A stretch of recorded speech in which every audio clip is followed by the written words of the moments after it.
आदिवासी महिलेस अमानुष मारहाण, आदिवासी संघटना आक्रमक, यावल पोलिसांना निवेदन। यावल प्रतिनिधी। एका आदिवासी महिलेला झालेल्या अमानुष मारहाणीच्या घटनेने तालुक्यात संतापाची लाट उसळली आहे।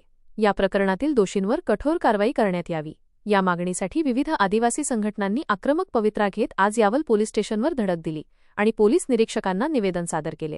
नेमकी घटना काय? मिळालेल्या माहितीनुसार तालुक्यातील एका गावात किरकोळ वादातून पीडित आदिवासी महिलेला काही समाजकंटकांनी बेदम मारहाण केली। या मारहाणीत महिला गंभीर जखमी झाली असून तिच्यावर उपचार सुरू आहेत। या घटनेचा व्हिडिओ सोशल मीडियावर व्हायरल झाल्यानंतर आदिवासी समाजात तीव्र पडसाद उमटले आहेत। संघटनांची मागणी। आदिवासी संघटनांच्या पदाधिकाऱ्यांनी आक्रमक होत या घटनेचा तीव्र निषेध नोंदवला। निवेदनात खालील प्रमुख मागण्या करण्यात आल्या आहेत। दोषींना तात्काळ अटक, पीडित महिलेला मारहाण करणाऱ्या सर्व आरोपींना विनाविलंब अटक करण्यात यावी।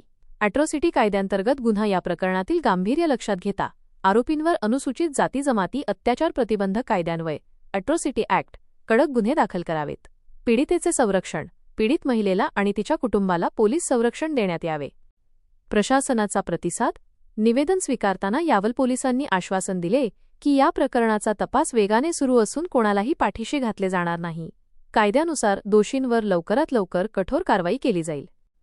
आदिवासी महिलांवर होणारे अत्याचार खपवून घेतले जाणार नाहीत। जर प्रशासनाने वेळेत कठोर पावले उचलली नाहीत तर संपूर्ण जिल्ह्यात तीव्र आंदोलन छेडले जाईल।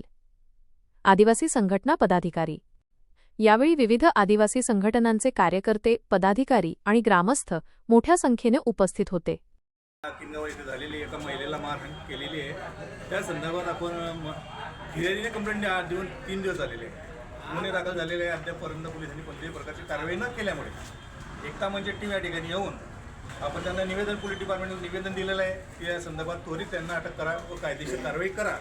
या संदर्भात आपण त्या ज्यांच्यावर अन्याय, आदिवासी समाजाच्या महिलेवर अन्याय झालेला आहे त्या संदर्भात आम्ही त्या महिलेसोबत त्यांच्या पाठीशी उभे आहोत। जे आदिवासी